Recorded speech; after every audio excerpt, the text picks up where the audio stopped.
Chapter 256 Halal Rape vs Haram Rape, Part 16. When Duma reached Al-Gadarif city and informed Hassan Mahjoub al-Hilali of his opinion about Sami, he is fired at the spot. Nevertheless, Duma challenged Hassan and told him that he is employed by Mustafa Osman al-Tayyib. Hassan said to him after Mustafa had landed in the Kassala Central Jail he is appointed in charge of the searching team by the big man. Now the question became, who is the big man? Duma believed that he is appointed by Mustafa and hence for him Mustafa is the big man. Hassan argued that, he is delegated by Mustafa's father and for him the father is the big man. Big dispute and hot argument resulted due to this issue. No one is prepared to move a foot. Finally, Duma told Hassan, you go to the father at Khartoum prison and I go to the son at Kassala jail. Nonetheless, such suggestion is not approved by Duma's two men. The two spies requested their leader to agree for a compromise. Mr. Fatah, the man of wonders and former secretary of Mr. Mahjoub al-Hilali, has come out with a good solution. He said, the problem should be first brought before Mustafa and if he doesn't solve it or give good advice, then it should be referred to his father. Without another alternative, the two disputing leaders have agreed to travel on the following day to Kassala city and visit Mustafa at the jail. The visiting time is set for 4 p.m. On the following day, the three spies met Hassan and Fatah at the Kassala bus station and took a taxi to the jail. The two disputing leaders are still keeping grudge against each other and therefore refused to travel in the same bus from Al-Gadarif to Kassala. At the jail, they filled the visitors' forms and waited for the appointed time at 4 p.m. During the waiting period, the two groups sat separately. Hassan and Fatah sat under a shade of a tall tree and Duma and his men occupied a shade of another tree. When the visiting time has begun, an angry jailer has emerged out of the prison gate and begins to call loudly the names of the visitors.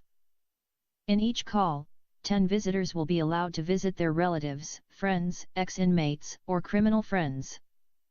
There are over 200 visitors that day. Every 10 visitors are allotted 10 minutes. The two disputing parties, with other 5 visitors, are called after 6 groups are done. They are told in advance that their allotted 10 minutes run between 5:05 and 5:15 p.m. Not a single minute will be allowed after 5:15. So, they have to communicate their message within that time span only. Duma, who is accustomed to this kind of visitation, told Hassan to speak first, fast and very loudly, otherwise, they have to wait for another week to visit Mustafa. The jail authority will not allow the same visitor to visit the same inmate more than one time in a week. Duma, of course, is speaking out of long experience, for he had been many times either visited or being visited by his fellow gangsters. Hassan understood that the 10 minutes are short time to communicate his message, so that he must speak as quickly as possible. He asked Duma why he should speak very loudly. Such an unnecessary and silly shouting may anger the already angry jailer, and that may result of him being beaten up or worse than that, thrown behind bars. Once again, out of experience, Duma told him the place where they are going to meet Mustafa is very small room. It is not enough for 5 people to stand together and talk to the prisoners. So, the 10 of them will be standing shoulder to shoulder and screaming loudly to their respective prisoners. The prisoners too will be standing in one row on the same fashion on the opposite side. The space between the visitors and the prisoners as wide as a big road. There will be nets and bars of iron separating the prisoners from their visitors. Because of the nets, neither the visitors will see the prisoners nor the prisoners will see their visitors. Worse than all, there will be no lights inside that grave-like room. From both sides, the visitors and the prisoners have to shout so loudly first their names for identifying each other and then exchange their greetings and pass their messages. For that reason, 20 people will be shouting at the same time. Duma also wisely advised Hassan that 1 person from each group should speak and the remaining 3 persons should stand behind without uttering a word. In that way, only 7 people will be standing and shouting. For that purpose, Duma and Hassan are selected because they are the main two disputing leaders.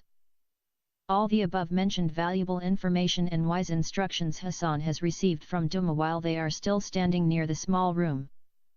Suddenly the small room's door is sprung open. The guards appeared with their big batons while they are pulling and forcibly pushing the previous 10 visitors out of the small room. When the previous 10 visitors are kicked out of the small room, the door is closed.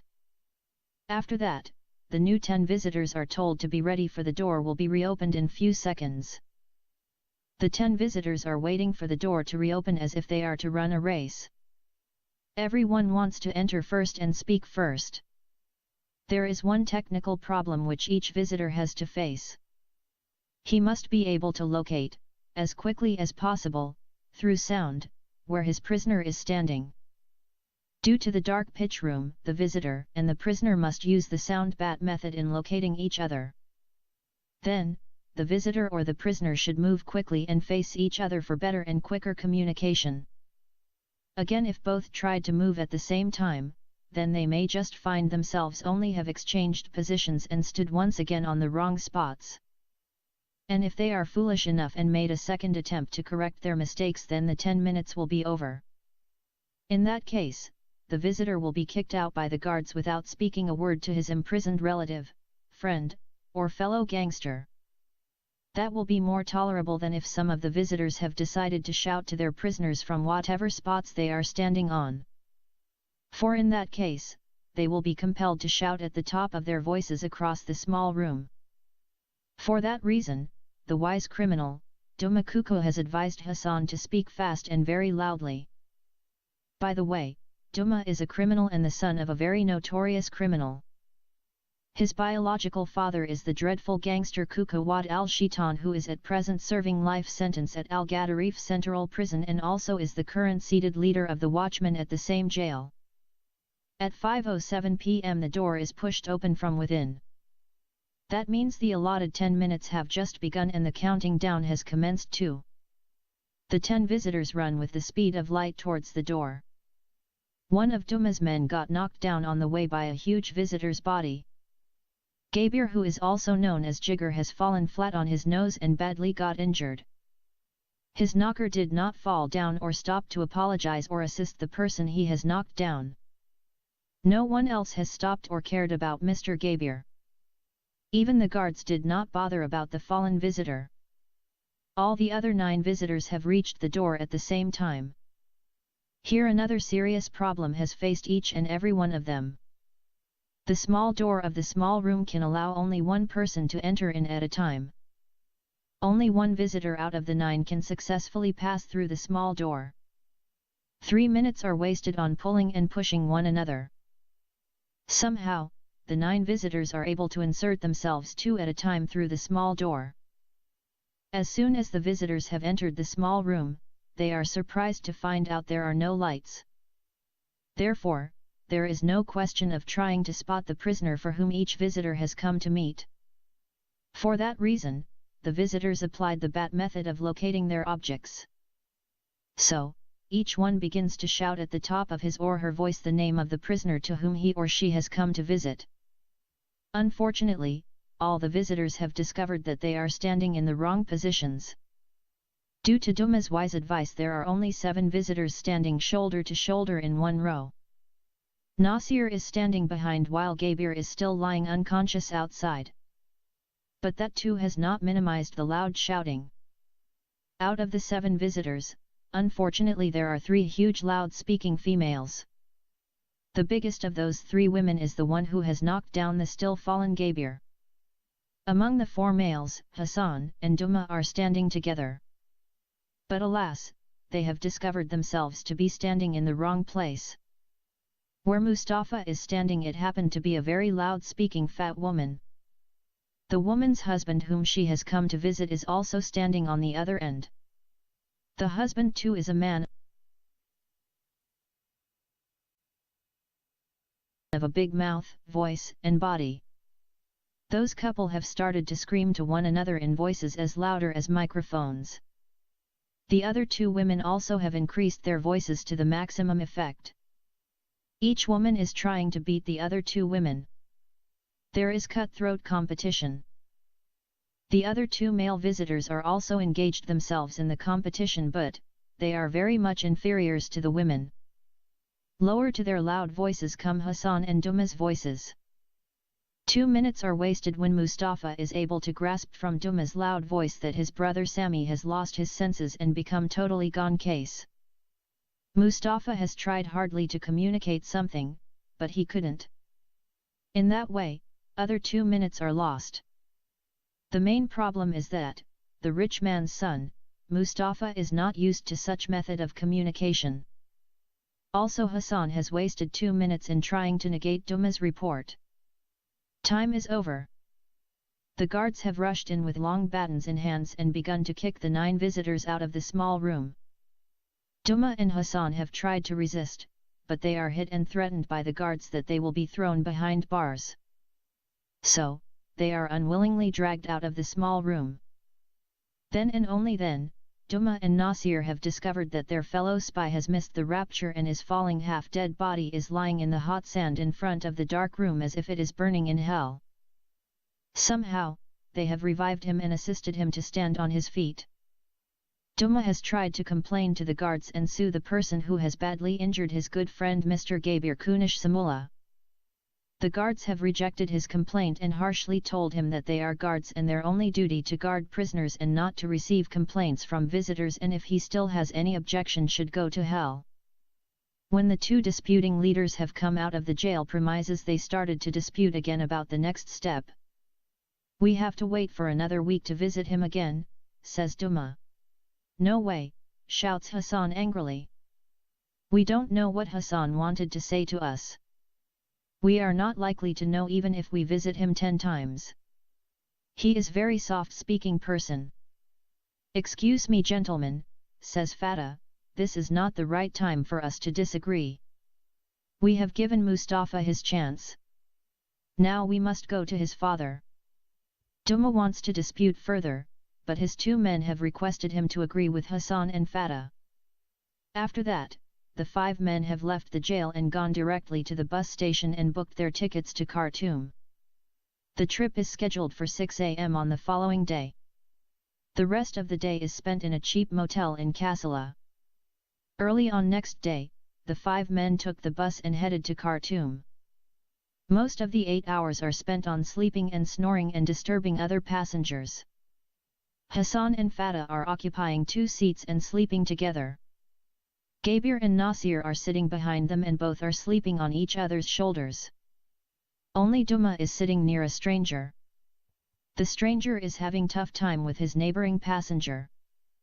Every now and then the huge passenger keeps falling asleep on his shoulder. Whenever such an unpleasant situation happens, the stranger has to scream loud for the fallen passenger to wake up and remove his big head from his shoulder. Every time the stranger's small body gets pressed hard against the solid iron window of the bus. Whenever he has been subjected to such painful experience, the stranger feels as if he has been caught up between 2 solid buildings. He sweats and breathes with difficulty and then screams for his life. So, Duma hasn't enjoyed comfortable sleeping trip as the other 4 have. At 2:15 p.m. the bus has reached its final destination. From the bus station, Duma suggested that they should have their lunch before they go to Kobar Central Jail. Hassan accepted the suggestion and invited the group for a lunch in a small shack at the bus station on his own expenses. While the lunch is yet to be served, a bright idea comes to Hassan's mind and he has decided to put it in practice. He has called one of the waiters and begun to converse with him. "What is your name, good boy?" asks Hassan. "My name is James," replies the waiter. "James, do you want to make easy money?" "Yes, sir. But nowadays money never comes easily. We have to sweat to make it. If you supply me with other 4 good boys as you, I will give each one of you money without doing any work for me." "What kind of work do you want us to do for you?" "I have said you are not going to do any work for me." "Then you must be either a saint or a madman. These are the only 2 types of people who unwisely throw away their money without expecting something in return." I am neither of these. I am just an ordinary person. In that case you must be an alien from another planet or different galaxy. People of this cursed earth never freely give their money. I am neither alien nor demon, not even the devil or zombie. I am what I have told you. Only I want 5 good boys like you to accompany us for a visit. To visit which place? Khobar Central Jail. Listen sir, I prefer to accompany you to hell, but not to the jail. I am not a criminal and I don't want to associate myself with criminals. Listen James, I don't want you to do any wrong thing. You will simply be standing with us in the visiting room. We are going to visit someone in Khobar Central Prison. At least the person you are visiting is a criminal, or otherwise how did he land into Khobar Prison? He is an innocent criminal. How can he be a criminal and an innocent person at the same time? It is just like telling me the devil is an innocent angel and God has unjustly kicked him out of heaven and finally he is going to throw him in the lake of fire. You talk too much, Mr. James. Are you a son of a church priest? I am not. I am a Christian, but a backslidden Christian. Okay James, I will first try to make myself more clear to you. What I have meant to say is that, the person we are going to visit in jail is falsely accused. What is his accusation?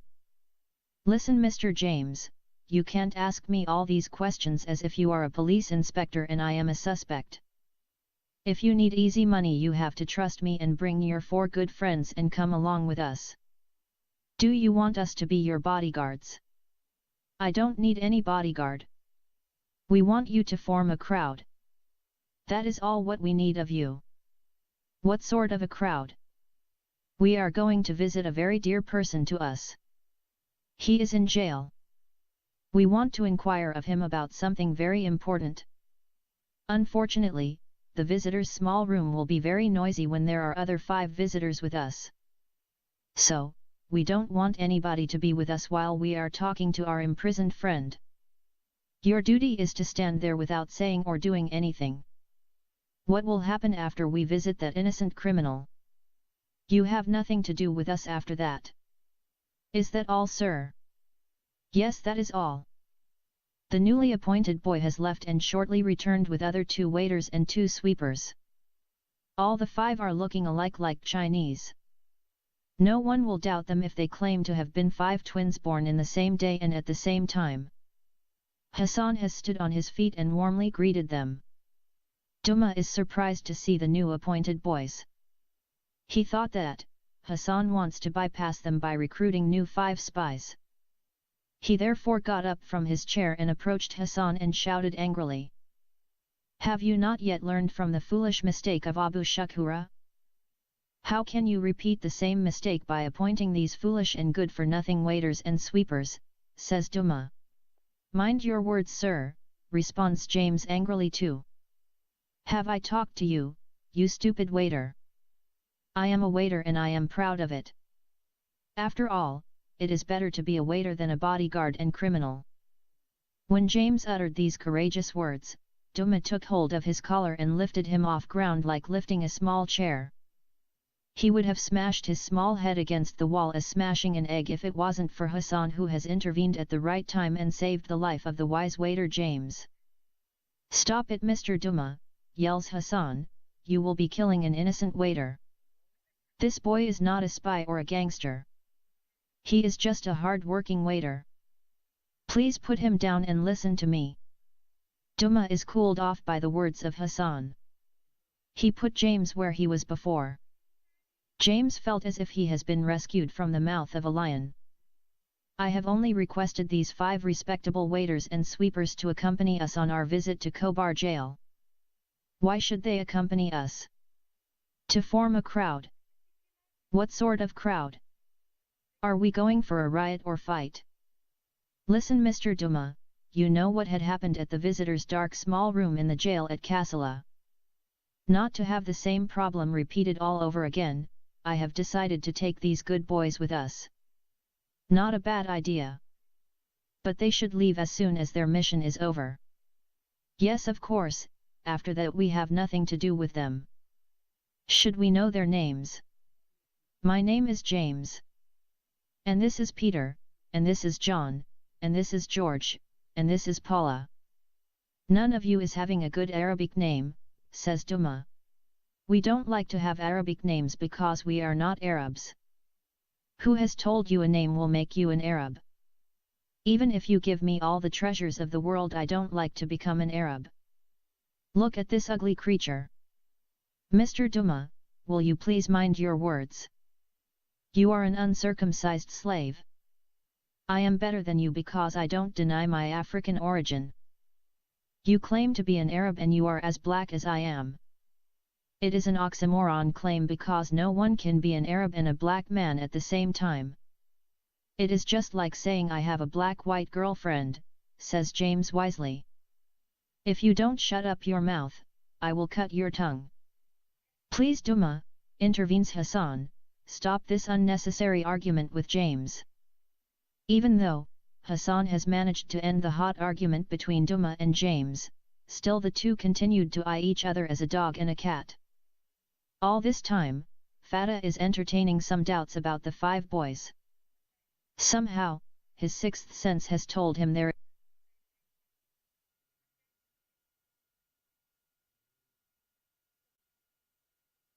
is a female among them, but he cannot make out which one. Wait a minute, shouts the man of wonders, my sixth sense has revealed to me there is something not right about these guys. Please Mr. Fatah, says Hassan impatiently, don't start another unnecessary argument about them. They are all good boys who have agreed to help us. James, continues the man of wonders, are you all boys or there is a girl in boys' clothes among you? What a silly question to ask. Of course, they are boys and they look and talk like boys, says Hassan angrily.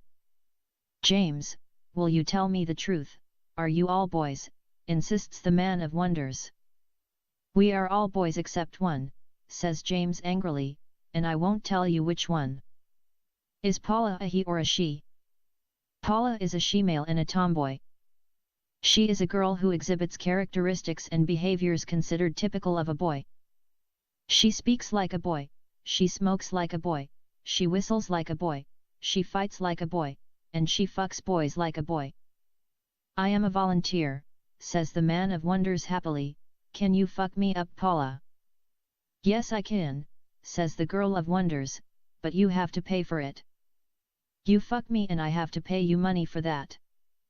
Yes of course, this is the rule of the game. Who has made that unfair rule? When you fuck a prostitute, do you pay her or she pays you money? Of course I have to pay her. So, the same rule applies here. I fuck you up and you have to pay me. Fair and true deal. If you don't want to pay, go and fuck yourself. Suppose, if you fuck a boy up and he refuses to pay you. What can you do in this situation? I am not as stupid as you are. I ask him to pay me before I screw him up. Okay Paula, I am ready to pay you in advance, but you have to fuck me until I die. Yes that I can do. If you pay well, I will fuck you to death. When the man of wonders and the girl of wonders have spoken those last funny words and have made a fair and practical deal between them, everyone has screamed in laughter.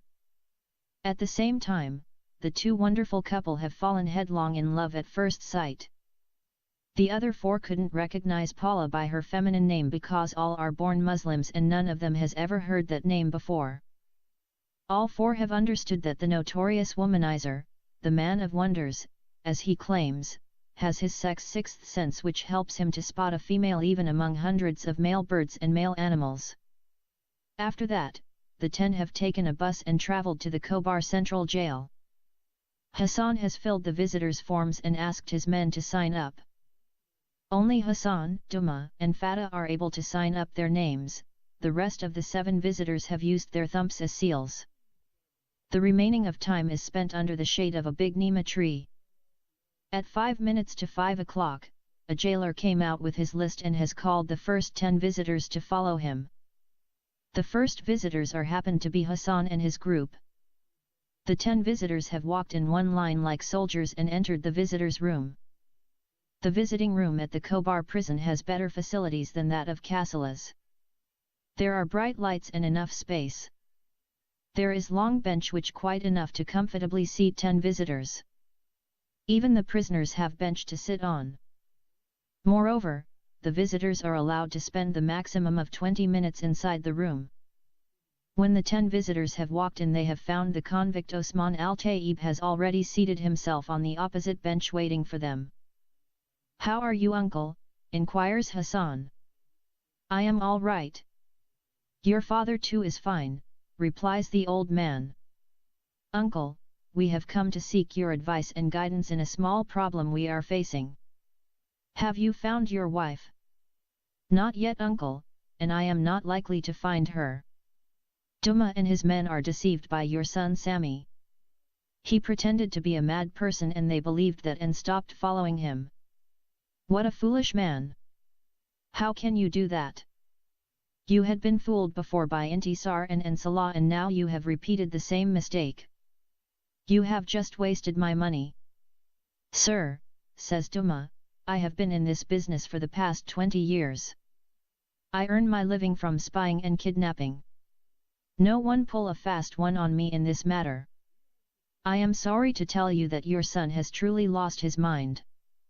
He has become bananas, cuckoo, nuts, loony, pissed off, and fit to be tied up. In plain language, Sami Osman al-Taib has become madman. I don't like to waste your money by following a crazy boy. What made you to come to this conclusion? I know my son Sami is too smart to lose his mind." "Sir, you are saying so because you have never fallen in love. I don't blame you because in your days there is no love. Who has told you that in our days there is no love? Do we have stony hearts as you do? We used to fall in love and even more stronger, deeper and truer one than today's love. But, we didn't fall in love with unmarried girls. Only we are allowed to fall in love with our wives. That kind of love never makes a person mad. It only increases his blood pressure. Now stop lecturing me about love and tell me what make you to conclude that my son Sami has become mad. His strange and bizarre behavior, sir. Now tell me, what do you call a person who is today in the house of a prostitute and liquor seller, drinking liquor as drinking water and committing adultery with the ugliest prostitute ever, and next day praying at 4 a.m. in a mosque and sitting at the feet of the virtuous Mu'allana Sheikh al-Huda, then got badly hammered by the devotees of the house of Allah and his half-dead body is thrown by them inside a filthy garbage container. After spending 1 hour inside that trash container, he emerged out as a zombie, has come out of his grave and headed directly to Al-Tizir bus and travelled to Khartoum. From the bus station, he walked on foot for 4 hours until he reached the Blue Nile, and there he made an attempt to commit suicide, but got rescued by 2 swimmers. From the river water, he then went to the Grand Mosque to pray, but instead he entered a Christian church to pray. Only a mad person will do all those crazy things. That is your son, sir. He is totally gone case. If he is not dead and gone by now, he will be either in jail or has converted to Christianity and become an infidel. For that reason, I have decided not to waste your money by following such a madman." "Well done, Mr. Duma. I want to know what has happened to my son after that." "As I said, sir, if he has not yet killed himself by this time, he will be in chains inside a cell in the mental hospital. My beloved son Sami has become mad because of that dirty whore."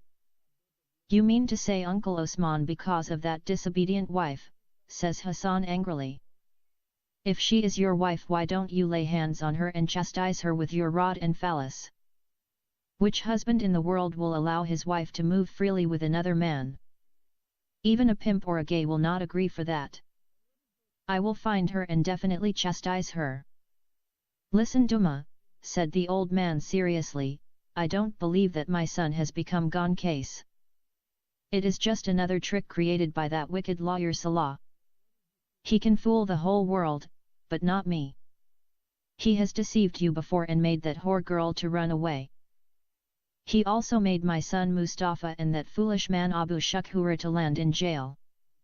Even your father and me have entered this accursed jail because of him. And you and Hassan will be thrown into this prison very soon if you don't watch out.